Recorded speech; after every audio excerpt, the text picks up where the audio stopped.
It's 2:14 in the afternoon. An agency officially closes a file. On paper, their job is done. But, this isn't a story about paperwork. It's about what happens when a system designed to protect people, just breaks, and someone is left behind in the wreckage. See, in the real world, nothing was closed. The person they were supposed to be supporting, someone who needs 24/7 care, was still there, still sitting in their provider's home. The daily schedule on the wall didn't just vanish. The need for medication didn't stop. The system turned the page, but for the provider and the client, you can't just do that. Okay, so let's get into it. How did we even get to this point? Well, this whole crisis kicked off when the talks between the home-sharing provider and the agency, we'll call them IFRC, just completely fell apart. And we're not talking about a simple disagreement here. This was a total, absolute dead end. And you've got to understand this was not a two-way street.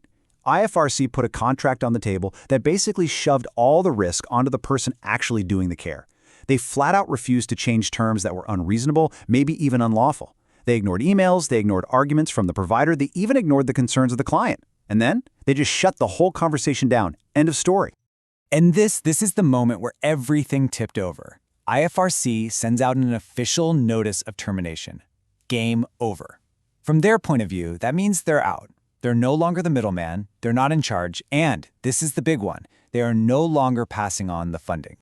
So for the agency, that file gets a big closed stamp on it. But for the provider and the client, who, remember, still lives in that home and can't be left alone safely, the real nightmare was just getting started.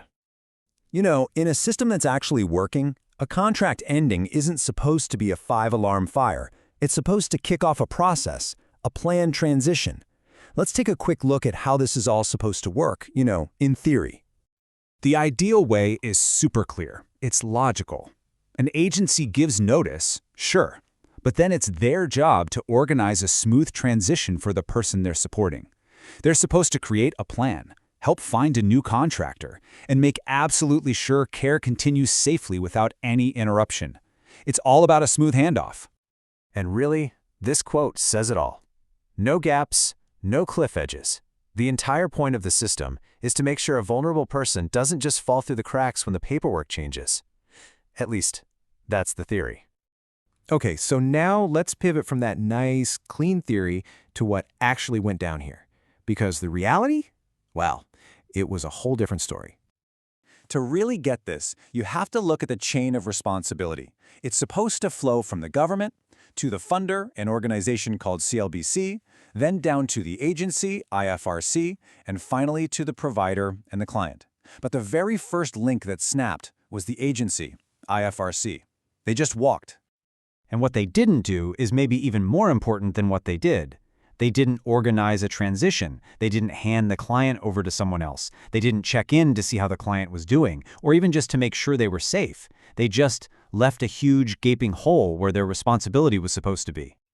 But hold on, the failure doesn't stop there. The next link up the chain, the funder, CLBC, they were told what was happening. They knew a vulnerable client was now with a provider who had no contract and no funding. And what did they do? They also failed to step in. No emergency plan, no new agency. The chain didn't just break in one place, it broke in two. So, if we boil this entire mess down to a few simple questions, a really clear and kind of disturbing pattern starts to show up.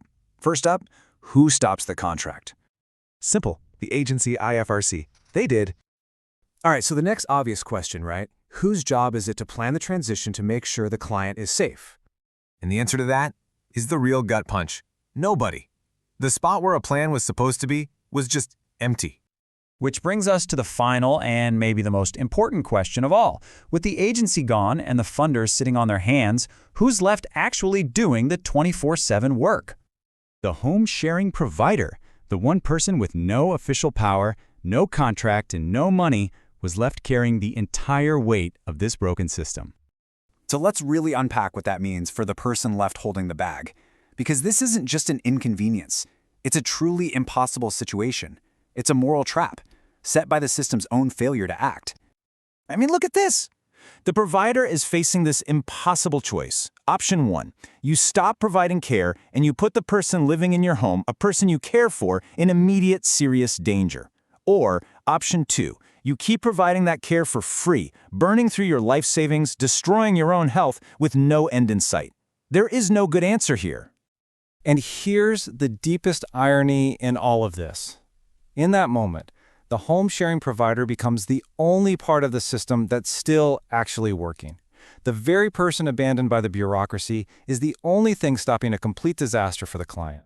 So by now, you can imagine there were phone calls, emails, desperate attempts to get someone to do their job and set up a proper transition. But the response was just a long, deafening silence. A failure that didn't get fixed in a day or even a week.